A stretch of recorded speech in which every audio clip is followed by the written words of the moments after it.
You are listening to The Vocal Technologist. Spoken tech for your ears.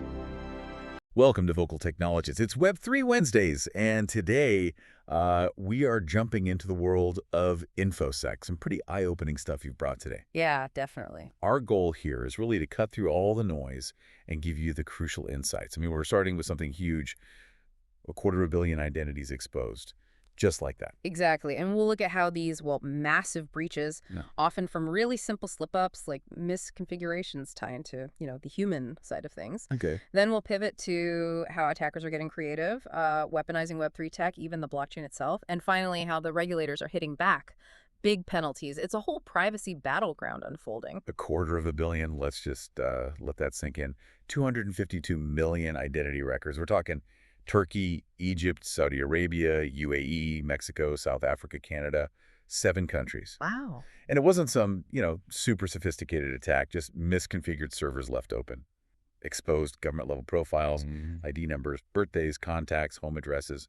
How does such a basic oversight cause this much damage? Well, it's kind of the silent killer, isn't it? The scale just hammers home that sometimes the biggest threats aren't these intricate hacks. They're overlooked basics that just, boom, massive exposure. Right. And this really links to the people problem, too.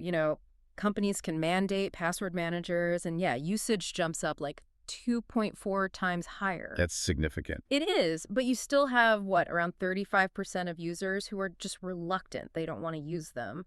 So the takeaway is policies are good, but they're not enough on their own. So you need the tech enforcement. Exactly. You need to actually enforce it technically, like maybe disabling the browser's built-in password saving, things like that, to really cover the gaps. Makes sense. So even with good intentions, simple human errors, operational slip-ups, they can just pull the rug out. And then there's the whole third-party risk, right? Like that chess.com breach. Oh, yeah, that one. About 4,500 users' names, personal info exposed, not even a direct hit on chess.com, but through some third-party file transfer tool they used. It's just a constant reminder, isn't it? Your data is only as safe as the weakest link. Always. A very long chain. Okay, so beyond these, let's call them foundational issues, there's this whole new wave of attacks, especially in the Web3 space we focus on. This next one sounds fascinating. Malicious NPM packages using the Ethereum blockchain. For malware. How? Yeah, this one's pretty wild. The cleverness is honestly a bit disturbing.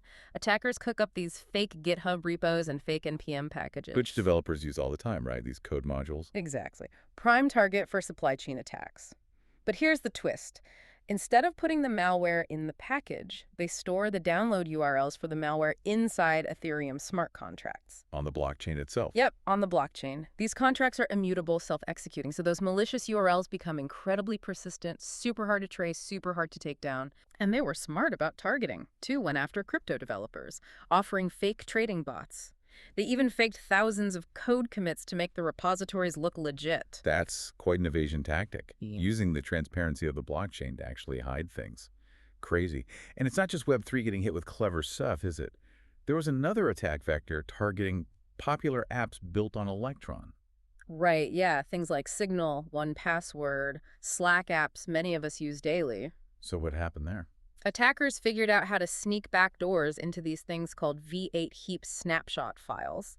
These are basically memory dumps developers use when they're debugging code. Okay, so development tools being misused. Precisely.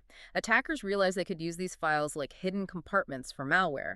It lets them bypass the usual code integrity checks, especially if the app happens to be installed in a folder the user can write to. It shows even apps that have been patched might still have these overlooked weak spots. So from simple server mistakes to really advanced supply chain attacks using blockchain and hidden file compartments. It all leads back to privacy, doesn't it? And the consequences. How are governments stepping in? They're stepping in with their wallets, basically, hitting companies hard. France just slammed Google with a $325 million fine and Cheyenne with $150 million. Why? Cookie policies weren't up to scratch. Privacy law breaches. Big numbers. Huge. And Google also got hit separately in California. A $425 million jury decision said they were collecting user data even when people thought tracking was turned off. That affected, 98 million users? 98 million. That's staggering. These aren't just warnings anymore. It shows the real cost of getting privacy wrong is climbing fast. And it's not just the usual tech giants either. I saw Disney settled for $10 million. Yeah, that was interesting. Apparently, they mislabeled videos on YouTube meant for kids as not made for kids, which meant kids' personal data got collected unlawfully, used for targeted ads, all without parental consent. It just shows how wide the net is, how easily even kids can be affected by these privacy slip-ups. Absolutely. I think the core lesson, really, from all these different examples is pretty clear. InfoSec isn't static. You've got your traditional vulnerabilities, human error, bad configurations still causing huge problems. Right. But now they exist right alongside these really innovative, complex threats that are actually using new tech like blockchain to be more evasive. It's a constant race. It really is.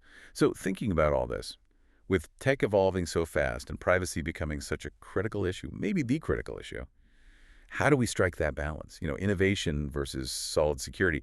And maybe more personally, what's our own responsibility, each of us, in navigating this really complex digital world? Good question to ponder. Definitely something to think about. Well, thank you for joining us today on Vocal Technologist. We hope you continue your journey of discovery with us. Spoken Tech for your ears.